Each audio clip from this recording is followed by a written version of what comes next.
ทางวลาก็ได้มาเป็นสะพานบุญให้ทางอันเอื้อยหนูติดเนาะโสภาบุญทางอันฮ่องกงเพิ่นพี่น้องเอ้ยเนาะเพิ่นก็ฝากเงินมาเป็นของขวัญให้ทางอันสาวแหล่ผู้ที่ว่าเนาะติดเสื้อ SIV เพิ่นเคยช่วยเหลือมาที่ผ่านมาเนาะเพิ่นก็ให้บ่ล่ะอันมามอบของขวัญให้เพิ่นแน่เพิ่นน่ะเพิ่นอยากช่วยเงินพี่น้องเนาะสวัสดีสวัสดีลูกสวัสดี สวัสดีสาวแหล่ สวัสดี โดย นะลูก โอ้ลูกสาวเจ้าเนาะ ชาวหลานเนี่ยเลี้ยงกับลูกสาวนะลูก มื้อนี้ก็มีข่าวดีเด้อ โดย เอาเงินค่าเลขมาฝาก คันเล่งว่าดินเลข เออ ยุดไปทักพลอยหลับจ้างมา เอาไปทักบนอื่นบ่เรื่องมาทักอยู่นี่ ทักบนอื่นเพิ่นมาหลัดอะไรก็ไป คือบ่มาทักอยู่นี่เช้าเลยบ่ บ่ได้เช้าแล้วยังบ่ได้เอ็นหับอยู่ก็บ่ได้ทับ โดยไปเป็น ทักซอยเพิ่นก่อน อ๋อ เพิ่นสิเมื่อกินกุดกุดเวียด แป้งพลอยโดย กุดจีนเนาะโอ้เฮ็ดส่งให้เวียดว่าซั่นซะ โดย เวีดแล้วเอามาจ้ะ โดย นี่เพิ่นมาเนี่ย ฮับนี่เพิ่นนี่คือเจ้าก็ หับนี่เพิ่นนั่นแหละเพิ่นเป็นนายขึ้นชื่อให้ อือฮึ หับนี่มา เฮ็ดสมมุติว่าคือเฮ็ดนี่เฮ็ดคือเจ้าทักพลอยนี่จักอันจังได้100,000นี่ 50ผู้แล 50อันน่ะจะได้แสนกีบนี่ โดย ปอด ไอ้มันบ่ได้ก็บ่ได้แล้วเหรอ แปลว่ามันเป็นอันอาชีพเฮารับจ้างเขาเลยเนาะ โดย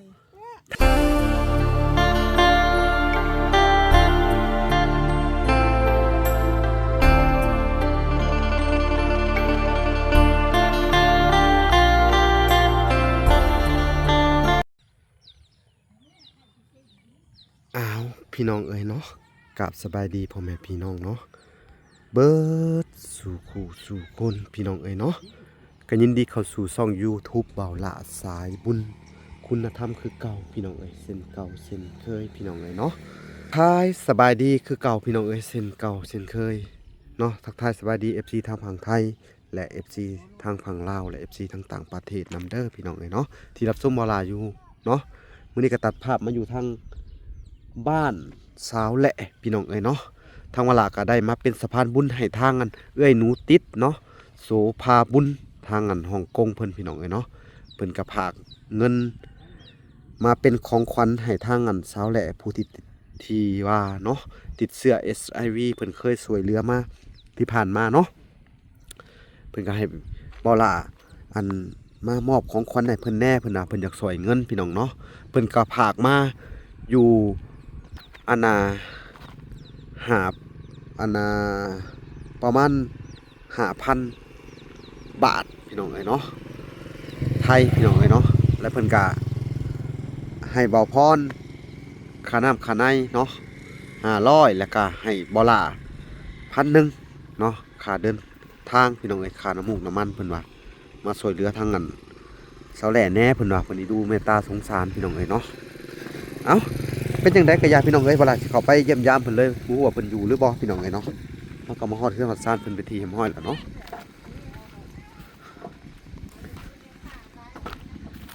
โอ้พากันเฮ็ดหยังเด้อนี่สบายดีพากันเฮ็ดหยังล่ะบัดนี่มุมเมานี่ลูกสาวบ่นี่ฮะ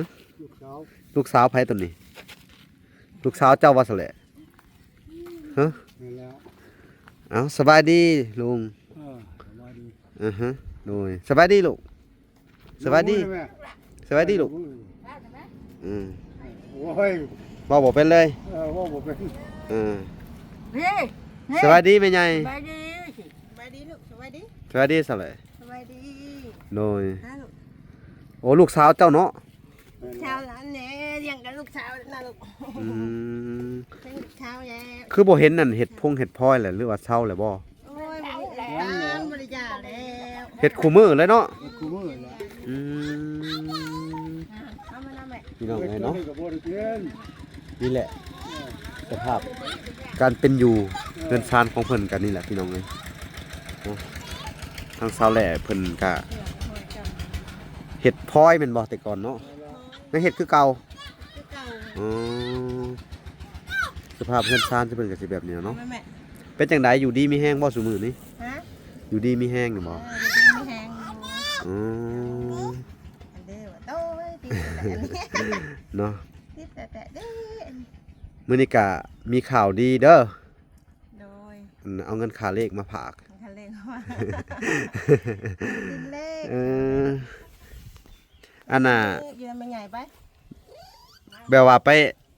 เฮ็ดได้ส่งพลอยบ่เรื่อยนะคือเนี่ยนี่บ่ได้ไปส่ง ยุดไปทักพลอยรับจ้างมา อ๋อไปทักบนอื่นบ่เรื่องว่าทักอยู่นี่ ทักบนอื่นเพิ่นมาลัดเอาก็ไป คือบ่มาทักอยู่นี่เช้าแล้วบ่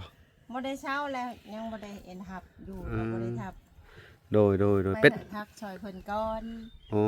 มันสิเมื่อกินกุดกุดเวียด แกงพลอยโดย กุจีนเนาะอ๋อเฮ็ดส่งให้เวียดว่าซั่นซะ โดย เวีดแล้วมาจ้ะ โดย นี่เพิ่นมาเนี่ย ฮับนี่เพิ่นนี่คือเจ้าก็ หับนี่เพิ่นนั่นแหละเพิ่นเป็นนายขึ้นชื่อให้ อือฮึ หับนี่มา เฮ็ดสมมุติว่าคือเฮ็ดนี่เฮ็ดคือเจ้าทักพลอยนี่จักอันจังได้100,000นี่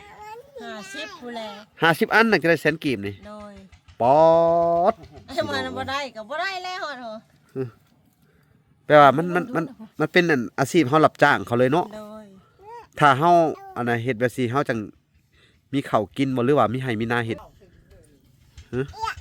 บ่มีบ่ อันนี้แหละ อืม ขนม ลูกเพิ่นก็สอพี่น้องเอ้ย อยู่ แม่ใหญ่มารับเอาเนาะเอาซึ่งเวลาก็ได้รับภารกิจเด้อเอาเงินมาให้เจ้าเด้อเป็นจำนวนเงินอยู่ประมาณ 3,500 บาทเนาะมันก็ถึกอยู่2.4 ล้านแม่นบ่2.4 ล้านแสนเนาะซึ่งเพิ่นให้มา 5,000 เนาะเพิ่นก็ให้บ่พร500เนาะให้เวลาค่าน้ำมูกน้ำมันเดินทางมาจากนู่นล่ะจิตสุมหูพี่น้องเอ้ยเอามาให้เจ้าเด้ออันให้เวลา1,000เหลือเจ้าก็ 3,500 เนาะ 3,500 บาทก็ซึ่งเป็นเงินกับ2.4 ล้านแสนเด้อไล่มึงรู้จำนวนนั่น2.4 ล้านแสนนี่ถ้าเจ้าเฮ็ดพลอยนี่จักอันจะได้ถ้าเจ้าเฮ็ดพรนี่พลอยนี่50อันต่อแสนบ่ โดย สมมุติว่าเป็นเกือบ3-4,000 อันผมพลอยน่ะถึงได้2 ล้านน่ะ แม่น ปอ แทบบ่ได้ผู้แลหาจ้ะ เดือนหนึงได้บ่2 ล้านนี่ บ่ได้ดอก บ่ได้เนาะ โดยบางมื้อเพิ่นก็จ้างบางมื้อเพิ่นก็บ่จ้าง เฮาเฮ็ดได้มาแหละเงินที่ได้มานี่เป็นจังได ซื้อข้าวซื้อยา เออโดยก็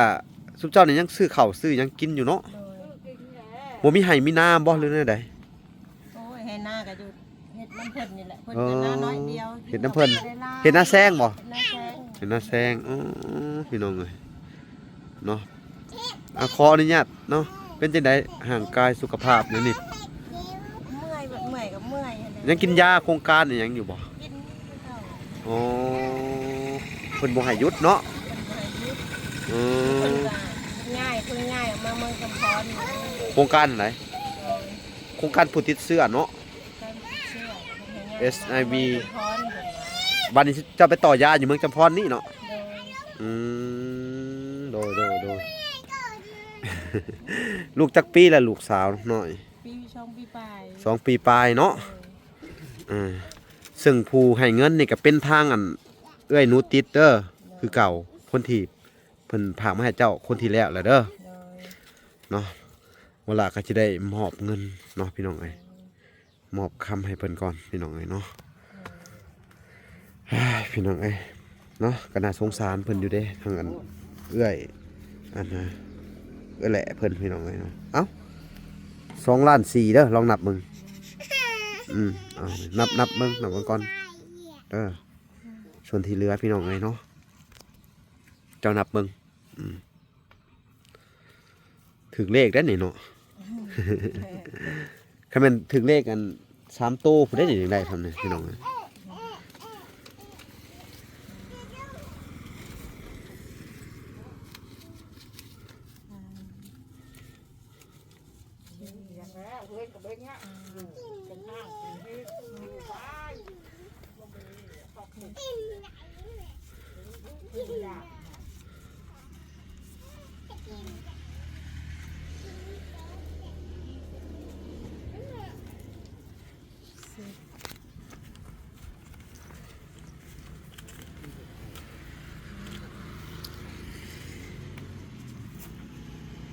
นับเบิ่งบ่เคยนับเงินบ่ บ่เคยดำเงินหลายซั่นนี่บ่ เคยนับเงินหลาย อืมนับเบิ่งคักๆเบิ่งอืม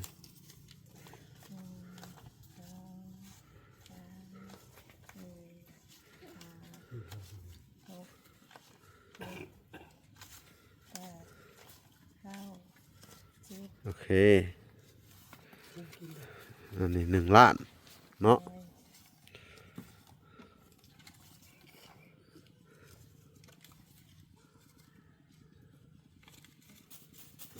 อันนั้นอีก1 ล้าน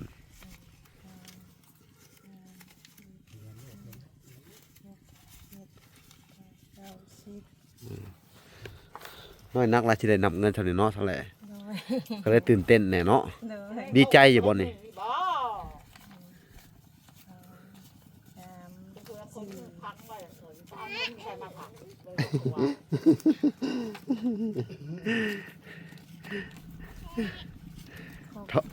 ครบว่าดีใจอยู่บ่ ใจแล้วป้าว่าทิม เพิ่นจังบ่ป้าบ่ทิมเจ้าเนาะ โดยยังเบิ่งลูกเบิ่งเต้า มีหยังสิตอบบุญแทนคุณเพิ่นบ่นี่ โดย สิบอกเพิ่นหยังบ่เพิ่นเบิ่งอยู่เด้ โดย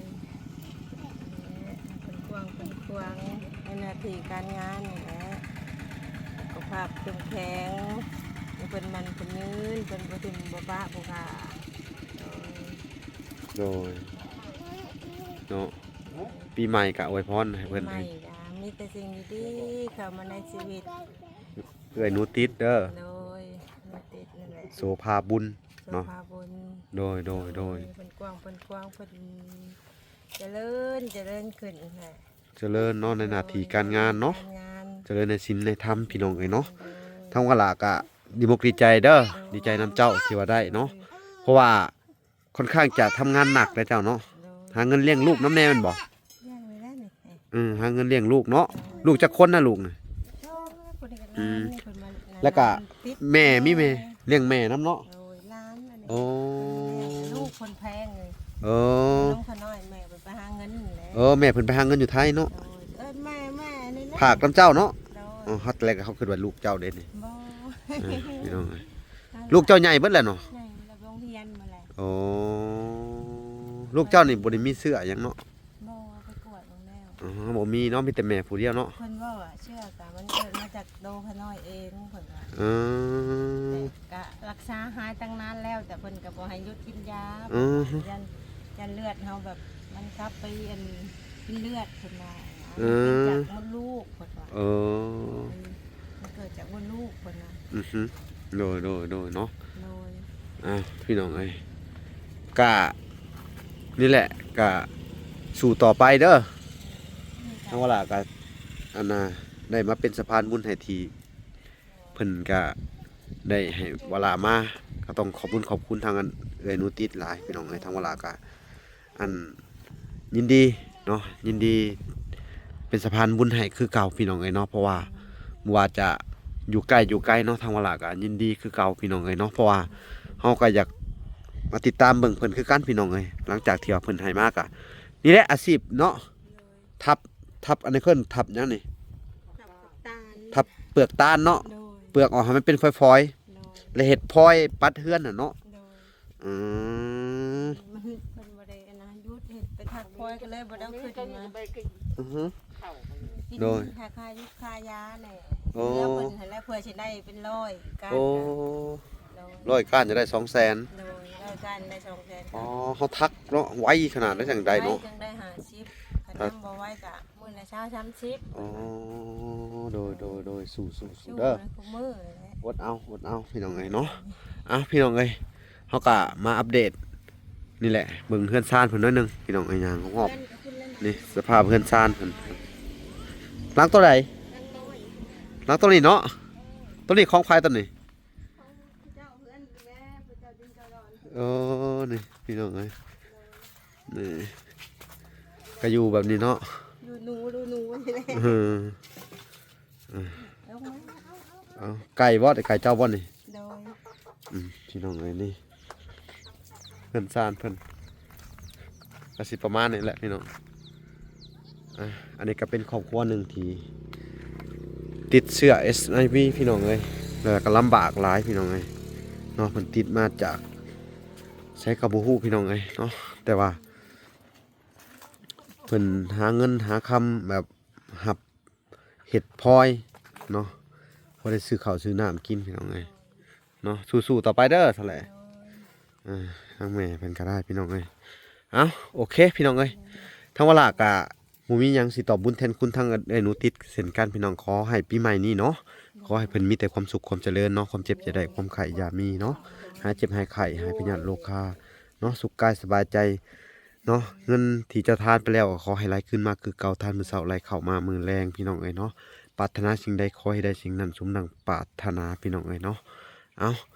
ขอให้เอื้อยเพิ่นเจริญในหน้าที่การงานเจริญในศีลในธรรมเนาะสาธุเนาะโอเคทั้งหมดละกะ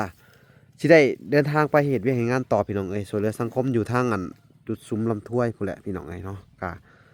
เฮ็ดทั้งหมดละกะยังบ่แล้วภารกิจกะสิได้ไปถ่ายทำช่วยเหลือคนทุกข์ยากคือเก่าพี่น้องเอ้ยพระโอเคพี่น้องเอ้ยคลิปนี้กะสิได้ขอตัวลำลาเซาแหละไปก่อนเด้อสู้ๆต่อไปเนาะ พบพอกันใหม่อีกพี่น้องเอ้ยคลิปหน้าคลิปนี้ขอกล่าวคำว่าสบายดีเด้อและสวัสดีพี่น้องเอ้ยพอกันใหม่บ๊ายบาย